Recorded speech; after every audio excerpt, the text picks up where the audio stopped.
Hello, this is Dr. Nancy Trimbley with your Healthcare Arsenal podcast. This podcast is designed for that person who knows there is a better way towards health and wellness.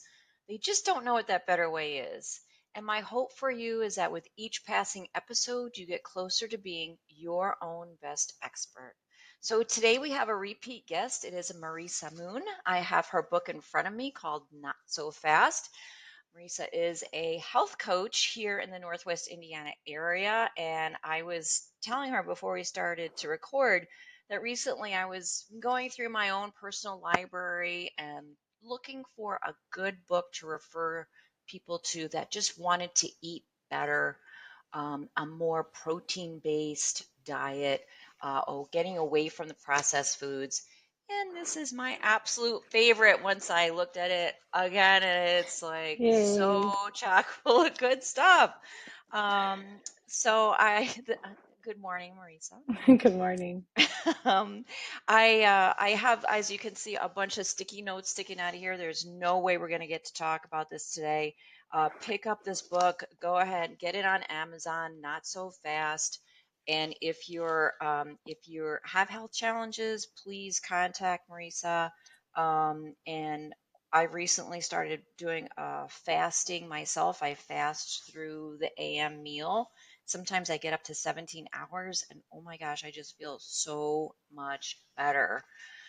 One of the things I put a bookmark in today is the reset on how to start a fast. And this is her an acronym. Acronym. Yeah. Acronym, sorry. Acronym. Reset stands for R for reduced carbs, eat nourishing foods, which we're going to really dive into today. S, start with just 12 hours. E, extend your fast. And then T, thoughtfully adapt. So let's jump into what is healthy eating and what is not. Yes, thanks. I love that you brought up the reset method because it really does not matter if you're planning to fast or not. The reset method is really just a wise way to start retraining your body to prefer nutritious foods or to be satisfied with the foods that you're eating and to sort of wake up your awareness of like how metabolically screwed up are you? Because so many of us for decades have been eating a way that's convenient or maybe just like socially and culturally normal where everybody eats fast food and everybody has sweets all the time. And we don't understand the sabotage that's going on in this process. So resetting, using that acronym, teaches your body how to go without food for at least 12 hours, which really, before fasting became such a big thing, nobody was even considering that fasting unless you're going to get blood work done. Nobody was really trying to go 12 hours between their dinner and their breakfast, for instance. But that's a great just sort of like blanket rule for all of us. Can we just have this break from eating every night so that our body can work on other things? And then gradually, as you introduce more nutrient dense foods and start reducing how many excessive carbohydrates are in your diet, the reset method teaches you how to slowly adapt so that you don't have to just go keto or do something dramatic or do a 16-hour fast and white knuckle your way through it. That's usually going to give you the opposite result. Actually, it could be too stressful for you and your body when you force it before it's ready. So this is really the easy way in. Yes, not so fast. Yeah, and Not that's so great. fast. Yeah. I used to teach my patients for years. Let's not talk about deleting things from our day. Let's talk about adding things. How about if we just add 5 minutes of stretching, or if we add an apple once a day? I mean, just add little things so that not so fast. It kind of gears you up and gives you a little taste of possibly some beautiful side benefits of what you're doing, which then gives you the encouragement to keep the momentum going. True. One of the things that struck me when I was just paging through the book before we talked was your so-called healthy diet. What did you call it? Yes, Yeah, the it's a healthyish meal. yes, healthy-ish eating that leads to weight gain. It easily leads to weight gain. That's on page 98 if you guys are following along at home. So I've been using this example for years because I taught a group weight loss program called My Six Method, created by my friend, Coach Adrian Hanover. And, she started it well over a decade ago. And back then, the thought was we need to eat more frequently and we need to eat more whole grains and just reduce calories and all of that old school stuff. Okay, if that's not old school to you right now, you're going to hear a lot of new stuff of what we're talking about and preaching these days. So, in that experience with the group weight loss program, I was gradually getting into the field of health coaching myself.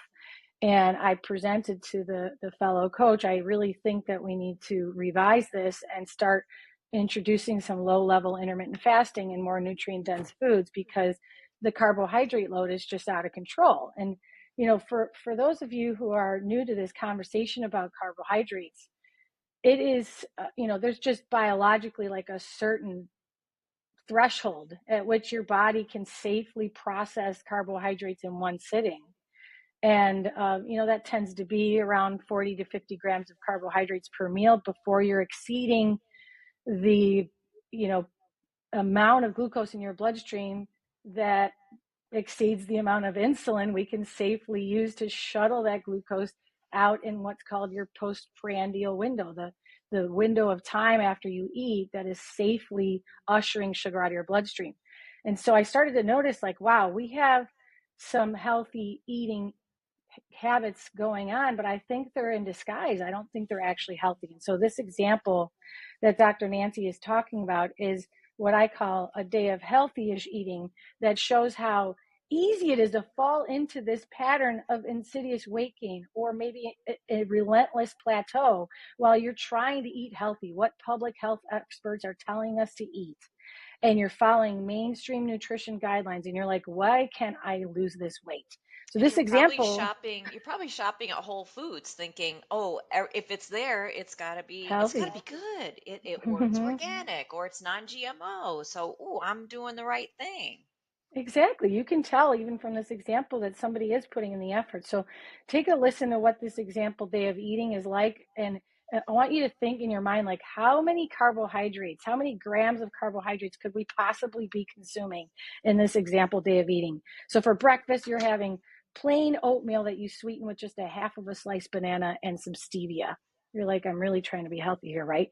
And you have a cup of coffee that you sweeten with Califia Farms unsweetened oat milk creamer. Okay. Have that in my fridge right now, as a matter of fact.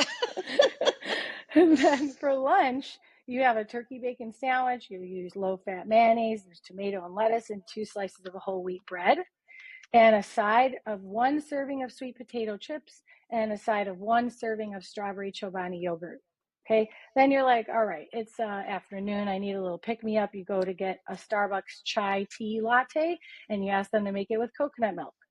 And then for dinner, you have some whole wheat couscous, excuse me, that you measure out, 1 serving of whole wheat couscous. You have a 4 ounce roasted chicken breast, some sauteed spinach and peppers. And then just for a little nightcap, you have something sweet, which is 1 serving of Justin's dark chocolate peanut butter cups. So, wow, a lot of choices made there that you could tell somebody's intentionally trying to be healthier. But would you believe that that example day of eating gets someone over 250 grams of carbohydrates in one day? No, no good. No good. No, that would mean if we divided that by 3 meals, that's, 75 grams or something per meal that we're Yes. averaging in that day. And it's just going to send someone down this path of having a voracious appetite, needing to eat more frequently, mood and irritability, Hmm. unstable energy. And then, of course, this is the path to insulin resistance, which is all too common and the very ingredients to develop something like prediabetes, diabetes, and metabolic syndrome. Yes, metabolic syndrome, which can lead to cancers because your body just, the immune system gets affected, heart disease, like all the evil things start with the metabolic disease. Um, and, I recognize myself, maybe not currently in some of these things, but in the past, like, yeah, I'm avoiding sugar in my oatmeal. Like there's no honey. I've got my banana in there. I might put a little extra cinnamon thinking that's helping my insulin work better.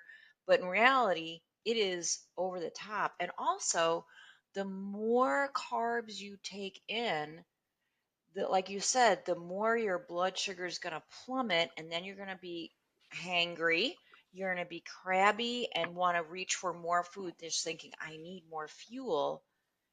And it's counterintuitive because actually it's the opposite. If you make good choices, you're not hungry, irritable, grabbing whatever you can.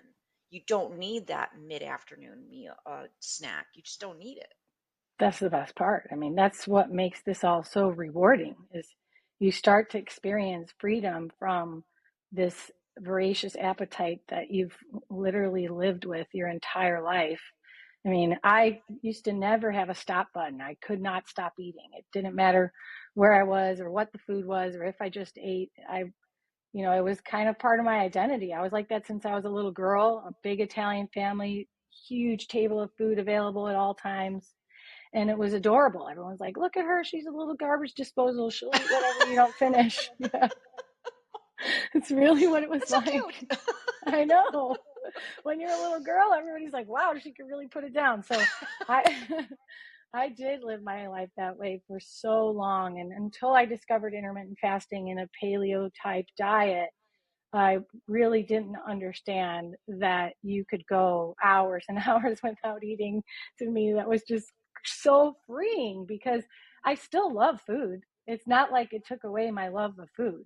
It's just I like freed up precious mental capacity to think about something else besides food and to stay, like emotionally balanced, energetically balanced, and quite frankly, just have a more natural relationship with food rather than the one that we've just accidentally created by making a diet full of highly processed or highly rewarding. Let's face it, that's what they Mm-hmm. are. They're highly Mm-hmm. rewarding foods.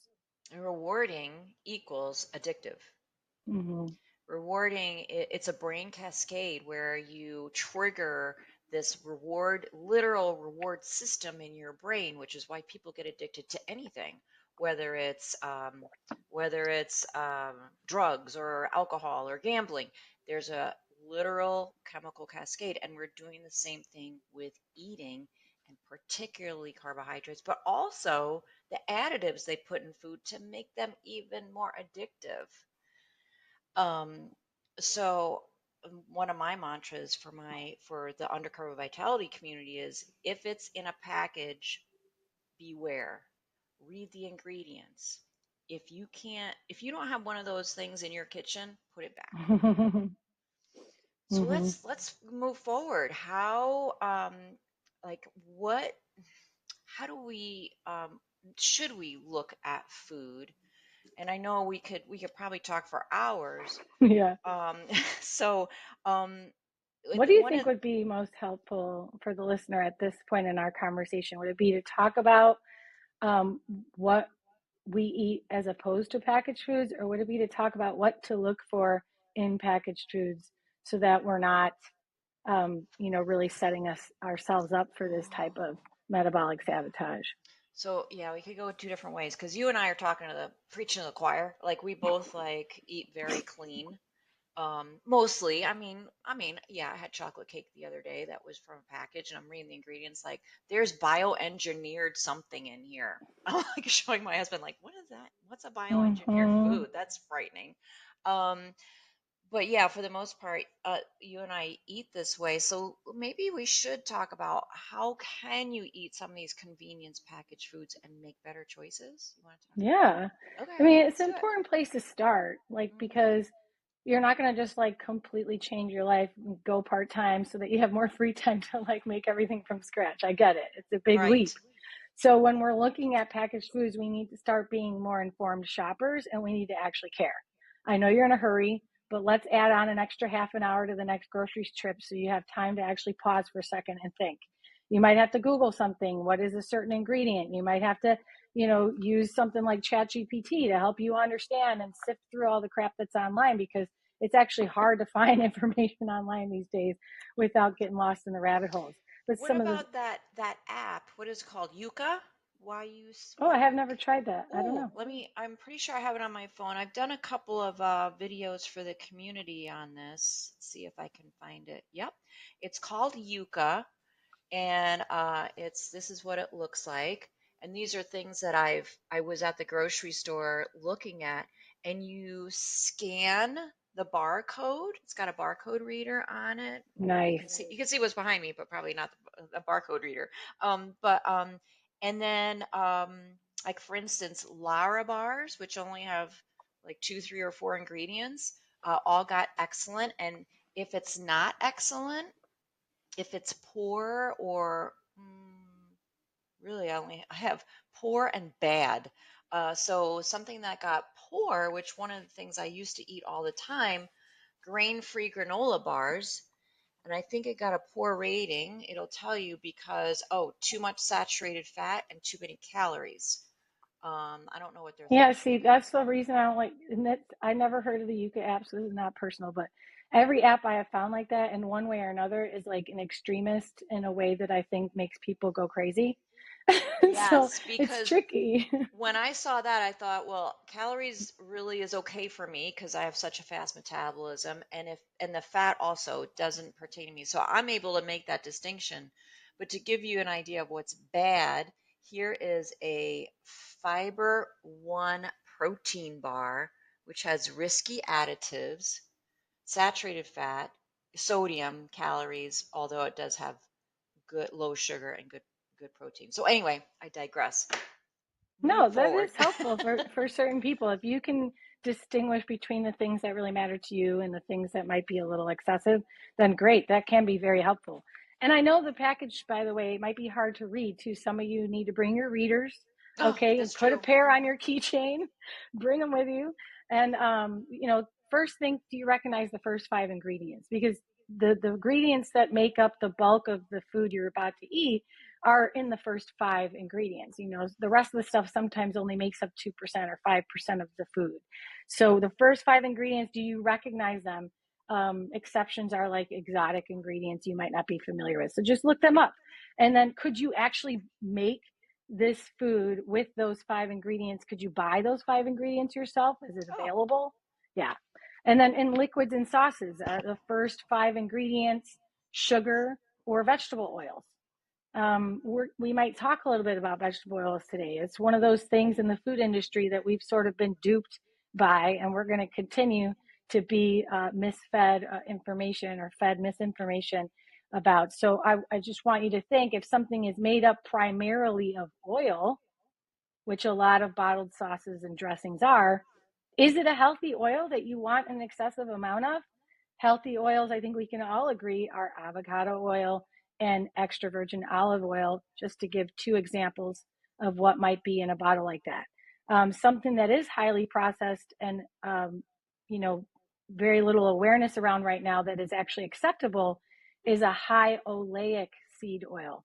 So those are the versions of seed oils that I'm cool with, because regular seed oils like canola oil, which is a rapeseed oil, and safflower oil, sunflower seed oil, cottonseed oil, corn oil. Yes, corn is a seed. So seed oils are high in omega-6 fatty acids. Soybean oil is another. And the ratio of omega-6 to omega-3 fatty acids is off. It's not really ideal. And so these fats are more fragile, more likely to oxidize, which means they are pro-inflammatory in your body. And so if we're getting dressings and sauces that are made primarily of oil, and it's one of those higher inflammatory oils, we might want to rethink that. We're trying to eat healthy, we're trying to eat a salad, but we're putting this junk oil all over it. So anyways, next, one of the five ingredients is an oil. Consider putting it back unless it's those high oleic versions, which means they have isolated the heart protective fatty acids higher in oleic acid. That's what makes olive oil so healthy. So these are high oleic sunflower oil or high oleic. Um, it'll say it right on the yes, label. it will say it on the ingredient list. You will see the term high oleic. So that means they have chosen a compound of that oil that is more heart protective than the plain one that has not been manipulated. So in some ways, processing can be, Ah, acceptable, let's say. And then, is the first ingredient a flour or a starch? I think that's another problem with the packaged foods that we're buying. They are flour-based foods or starch-based foods, which means they just instantly hit your blood sugar. And that means they are pro weight gain, pro inflammation, pro diabetes, pro metabolic dysfunction. And, there's a lot of information here to introduce you to this slowly. So if you feel overwhelmed by some of the things we're talking about, it's natural to feel that way. And so I would like to stop right now and say, if you don't know where to start and you're overwhelmed, start with the things that you consume most frequently. Mm-hmm. So if you're someone who eats granola bars every day or cereal every day, or your kids eat that every day, then that's the thing you want to optimize. Is that the one I can look for these red flags on the package foods, or learn what is a healthier option? You don't have to do everything at one time. Nobody does that unless you're an insane person. It's just Oh too like us, much. right? Yeah, exactly. Right. So this brings us more to like, what should they be eating? What So kind of let me foods? just circle back. So was it Okay. three things that you mentioned? It was well, the top first five ingredients. You want to Mm-hmm. look at that, and you want to make sure it's a good oil if that's one of the top five ingredients. Do you recognize the first five ingredients? Yeah. Is it And could something you that buy them? could you like use if you had those five ingredients in your kitchen, could you make this product? That's a Mm-hmm. great lead in. And then if one of them is an oil, is it a good oil or is it literally a dangerous oil? Because these bad oils, I don't think people realize how horrible they are for your body. Mm-mm. And we So didn't even mention partially hydrogenated oils. So we that's a didn't either. term. Yeah, that's like hands down been proven so many times for decades in nutrition research. Extremely dangerous. Hydrogenated or partially hydrogenated, especially partially hydrogenated oils of any kind in the ingredient list of your food, is a trans fat. Trans fats are a one and done, damage, um, assault on your system. You can't erase that. So we want to really do our best to avoid them at all costs. Hmm. Especially when you're shopping, you're the decision maker. This is you. Play an active role in this, and just you be willing to look at the ingredients and say, do I really need this? Right. So the first five ingredients, can I make this? Do I recognize them? Could I, if I gathered these and I were a homesteader, could I produce this product at home? Is the first one not a starch? And Or is flour, there, yeah. or flour, and is there good oils, not dangerous oils? Did I cover enough? Yeah, yeah. There's Okay. more, but I mean, this is more just stuff people have probably heard before. Like, are there artificial color agents in there? Like red number 40, blue number one, especially when we're talking about children or optimizing neurological function, mood stability, emotional stability. Those are a red flag and can be really just triggering for the brain and neurological imbalances. And then how many preservatives are in the food? It drives me nuts when I see preservatives in something like a jar of pickles, or like, something that is already preserved. Like, it doesn't need more preservative.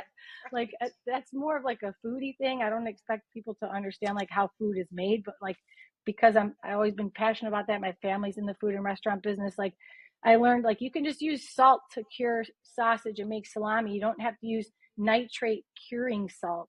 Salt itself Ah, is the preservation method. You don't need something that they add curating nitrates to. The salt is the old fashioned method. So that's all we use. So learning, like, that's what gives meat a bad rap, is all these added nitrates and preservatives and sulfates and things that they add, that quite frankly is going to be disruptive to your microbiome, the colony of microbes in your GI tract that really, it reinforced your immune system and your longevity in almost every way. And so we don't want preservatives, because preservatives kill bacteria, and those preservatives are going to kill bacteria in our mouth, kill bacteria in our stomach, in our colon, and in our entire GI tract. So that's something that, when you can avoid it, just don't buy stuff with preservatives in it. Cool. All right. Awesome. All right. This is awesome information, and I know I've got people out there that are writing down notes right now, but or you can rewatch this. So now, let's move on what if we can start to make some good choices, um, leaving aside the packaged foods, what's other good choices we should be making? Yes. And as you have seen in the book, there's a very simple diagram. It's a circle to represent the surface of your plate. And I call it the traditional human diet plate. Okay, this is really just to help give you a picture of how do I build my plate of food if it's not just between two slices of bread or wrapped in a tortilla or on top of a pizza.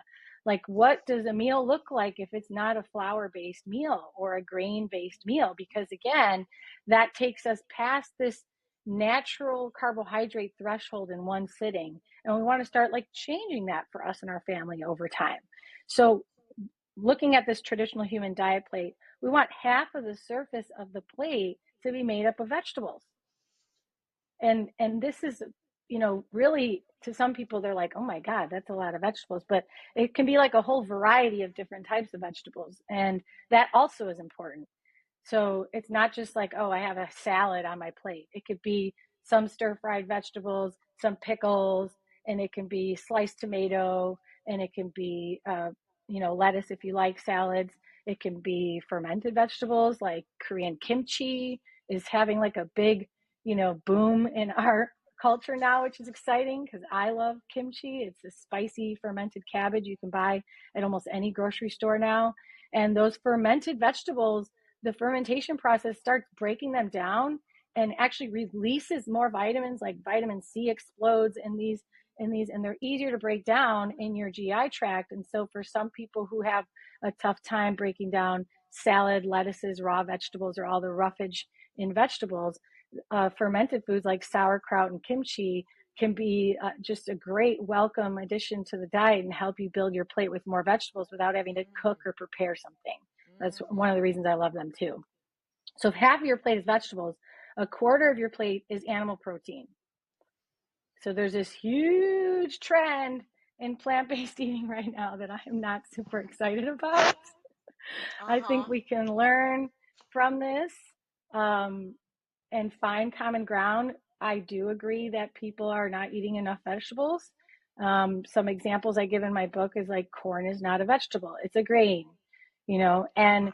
peas and potatoes may be considered vegetable in some regards, but they are nutrient poor. In most cases, they just don't have a lot of nutrients. They're just very high in starch. And so there's things that you can learn over time about how to diversify your diet.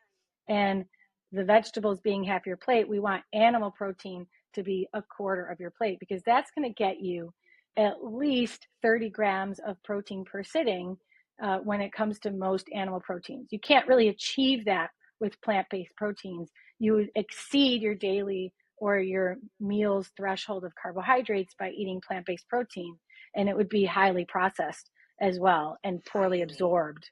Yeah. Right. Animal Right. proteins are just superior. You can absorb much more of those proteins and amino acids, and it's much more easily recognized by your body, broken down in your gut. And, that's really what it's about. If you want the nutrition from your food, your body has to be able to easily access and assimilate those nutrients, and it does with animal proteins. Because we are a 4,000, if not 10,000-year-old model of human. This is what our body runs on. Our body does not run on the Impossible Burger. Right. I like Which is highly blows. processed. Oh Right. my gosh, it blows my mind what they have to do to take, I don't know, a soybean or a pea or whatever they use and then turn it into something that tastes like beef. That blows my mind. I don't want to know. I Mm-hmm. care not, but it's the amount of processing is going to kill people that think that, oh, I'm avoiding meat, so then therefore I am healthy. Like, oh God, Mm-mm. lordy, the marketing has really gotten into your brain and really like warped your thinking. um, Mm-hmm. One of the other things that you're reminding me of is here, it's in chapter 24, these question one and question two. Question one is, when you're thinking about healthy food options, would this be recognized as a food 200 years ago? Talk about that with us for a moment. Sure. So this is something, a series of questions that I came up with to help people answer themselves when they're like, is this healthy? Is this healthy? Because we're being bombarded with claims about what is or is not healthy. Someone can make an entire video saying all of a sudden that avocados are not healthy for you. And it just like is crazy how much information is out there, and you feel like you're constantly doubting yourself. I wanted to help others, figure that out for themselves, even without asking Dr. Nancy or asking Marisa. And so, remind me again which page it's on. That's on page Oh, yeah, I 158. got it. Mm-hmm. Okay, so one of the things that I say is ask yourself this series of questions to determine, using ancestral health as our guide. So ancestral health is my primary study of health and nutrition.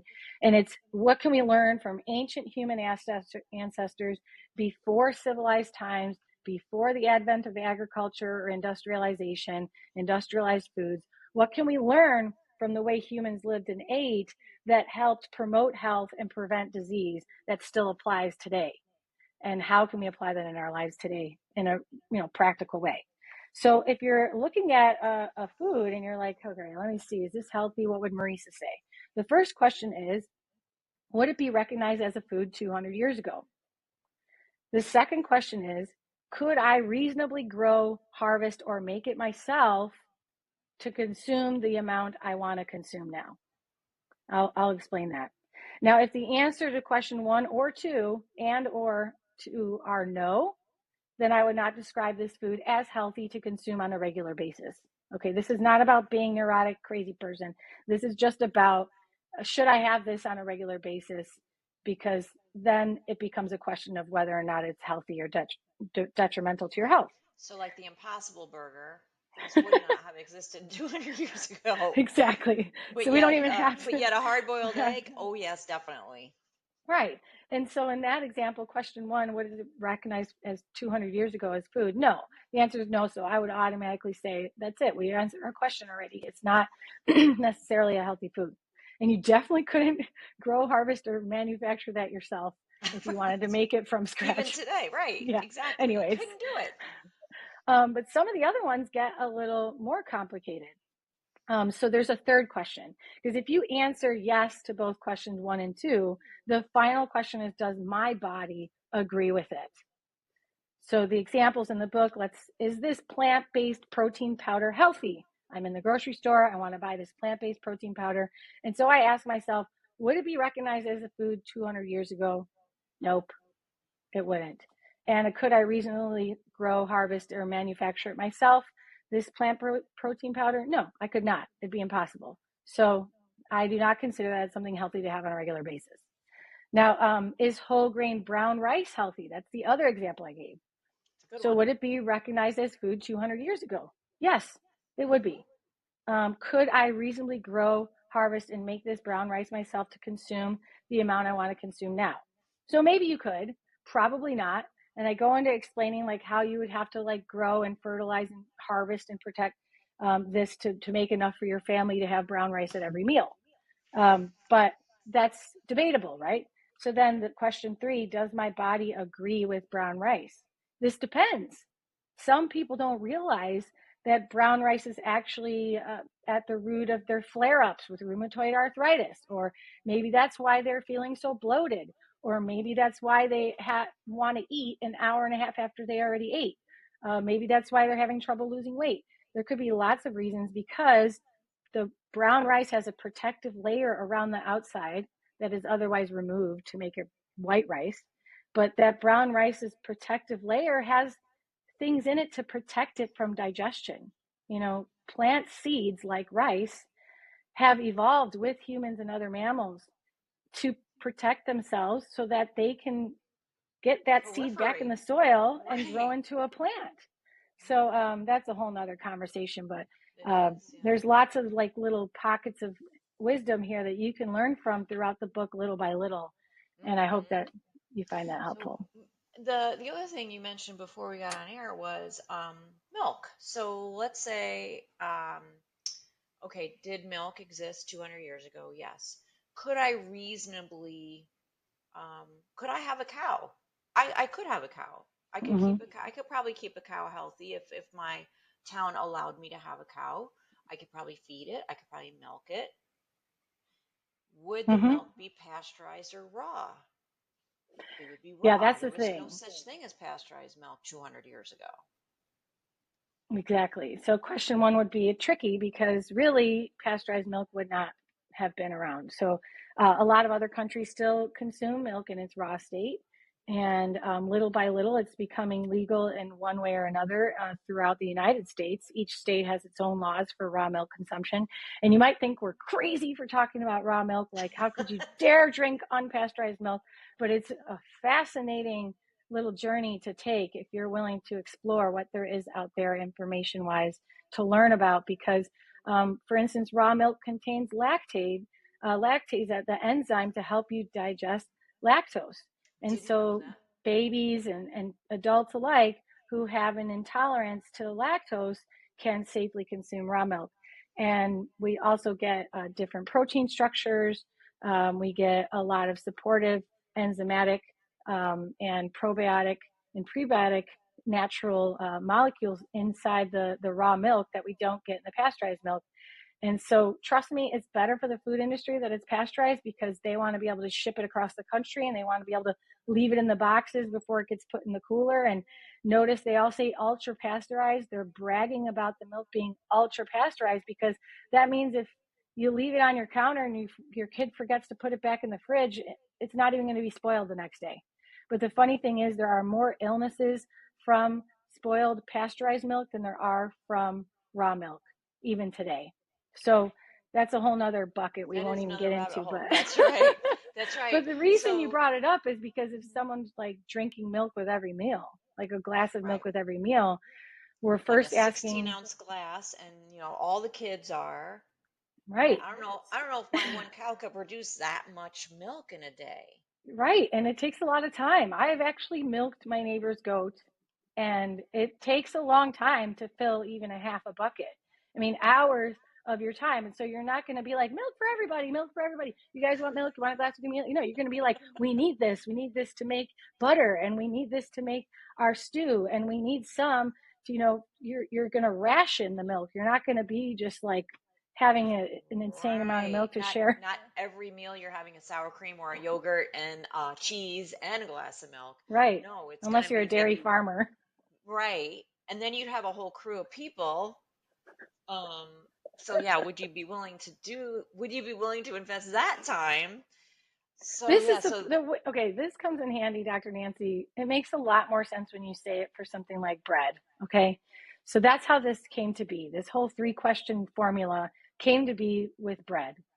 I asked people, would this be recognized as food 200 years ago? Yes, it would be recognized as food 200 years ago. Could I make it myself from scratch if I needed to? So at the frequency I want to eat it. So yes, you can make it from scratch, but remember, you'd have to grow the seeds, you have to harvest the seeds, you have to hull the seeds and grind it into flour, and then you'd have to proof it and ferment it and bake it. And so you might have a loaf for the week or maybe 3 loaves for the week if you're good at it, but you're not going to be, it doesn't have preservatives, so it doesn't last in your cupboard. And it's going to be something that you don't have so much of that you can't have crackers and pretzels and bread and cupcakes and everything made from flour. You're going to be like, no, we just have bread with our dinner. You will have some tomorrow. Like, you're going to be rationing this bread because it is hard to make from beginning to end. But right now, we just buy it from the corner store and oh it yeah. lasts forever on our shelf. And so we have been duped into thinking that this is part of a complete meal. It's just not. Yeah, I think the sandwich has been an pox on the human species. And I know a rural sandwich back in the day, like Renaissance area, was playing poker and he was hungry, so he put meat between two slices of bread, and the sandwich was born. But still, Yep. I know it was around 200 years ago, but still, um, the sandwich gets people in trouble because it's Mm-hmm. just too. It's like over carbing us. So, how do we want to wrap this up today? Like, Well, how do we let's want to? finish with talking about the plate. So we were talking about the diagram of the plate. We got 50% made up of all different types of vegetables, different colors, some cooked, some raw, some fermented, etc. Then we've got 25% of the plate is from an animal protein, including grazing animals or animals that swim. Some of the most nutrient dense foods are shellfish and bivalves like mussels and clams and oysters, and organ meats, if you're willing to go there. It's just an incredibly nutrient dense category of food. And then the last quarter of your plate is either made up of starchy carbs or healthy fats. And so, starchy carbs are like potatoes, corn, peas, usually even more so like when we get to culturally relevant food, we can think of plantains, we can think of yuca or cassava, or, even if you want to have starchy foods like rice, duh, that's like very common for people, tortillas. So it's not making up your plate. The whole food is not about the tortillas. It's really like, I would like to have a tortilla with my meal. Okay, that's the 25%. Or is it healthy fats? Are you really trying to restrict carbohydrates so that you can burn excess body fat and get more metabolically flexible, which is what really this reset method is helping you do? You're resetting your body so that metabolically it responds well to no matter what you eat. But for some people, that means restricting carbohydrates so that their body uses fat more efficiently and depends less on carbs. So those healthy fats might be a full Butter. fat yogurt, butter, avocado, nuts, olives. There's lots of different healthy fats that we can have to make up that plate that we're describing from the diagram. Yes, yes, absolutely. I think that's a great visual to use when you're putting your plate together. And yeah, the half of the plate as a vegetable is an awesome thought for me because I have sauerkraut in my refrigerator, and I'm gonna get some kimchi. I have had it before, but I never thought about just leaving it in my fridge. I've fermented my own vegetables in the past, which is actually pretty easy Yes, too. it is. Um, and that's such an easy go-to. Some olives on there, which is a fat and a vegetable, maybe, is it? Right? A Um, fruit, yeah, yeah, technically. okay, it's a fruit. That's right. Um, so that's very cool. It's getting me thinking. And So when do you? you try some of these new foods, like say Dr. Nancy, you buy the kimchi and you don't really care for it that much, and you're like, what am I going to do with the rest of this jar of kimchi?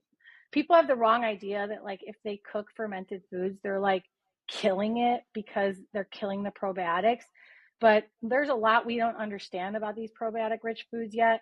And scientists have seen that even when your probiotic supplement is filled with dead probiotics, or if you cook kimchi and kill the probiotics, there are still beneficial reactions and adaptations that happen in your gut because of this fermented food.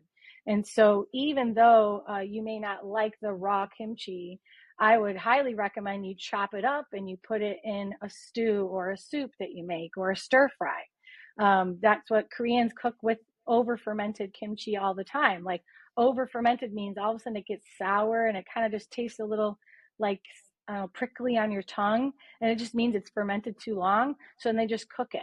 And I'll do that. I'll chop up, like, I'll buy a different sauerkraut anytime I see one at a grocery store. I will buy one I've never tried. And if I don't love it, I will like dice it up and put it inside stuffed mushrooms, or I will saute it with some other vegetables because it completely takes on a new flavor when you have it cooked like that. So it's not Wow, all lost if you don't love these things. Just be willing to try. I love it. That's a great idea. Perfect. Yeah. All right, we covered so many bases today. It was so exciting and interesting. If you wanted to tell our audience the one simplest thing they could do today, just one little really simple step they could take today, what would it be? If we're talking about eating more nutrient dense foods, the one simple step would be every time you grocery shop, pick up a vegetable that you don't normally cook or eat. Very cool. Very, very cool. I love And that. have your kids pick it out at the store. When your kids are shopping with you, they're usually just like, annoying you, or you're trying to like keep them busy so they don't drive you nuts. But if you involve them in the shopping process, they're more likely to eventually eat that vegetable. So if you say pick something out in here that you've never seen before, and we want one new vegetable and one new fruit, and so they just get excited to pick something out. And then when you get home, you look up online together. How are we going to do this? I've never cooked it. I don't know. Do you know how? And you get them involved, and they're actually going to want to try it because they were hands on with it. Oh, I love it. That is so cool. Marisa, it's been so fun talking with you. Thank you so much for spending this time with us. And for our audience, this has been your Healthcare Arsenal podcast. And as always, my hope for you is that with each passing episode, you get closer to being your own best expert. Bye for now. Bye. Thank you.